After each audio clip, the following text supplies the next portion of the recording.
Elias, Iba.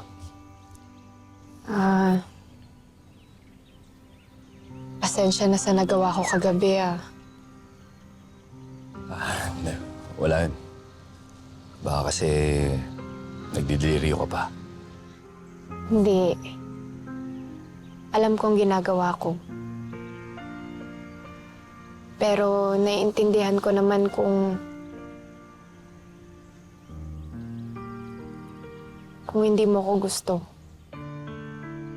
Iba, hindi sa ganun. Ang sa akin lang, pagkatapos sa lahat ng mga kinuwento mo sa akin tungkol sa pinagdaanan mo sa ibang lalaki, ayokong isipin mo na lahat ng lalaki ganun. Huwag kang mag-alala, Elias. Alam ko iba ka sa ibang lalaki.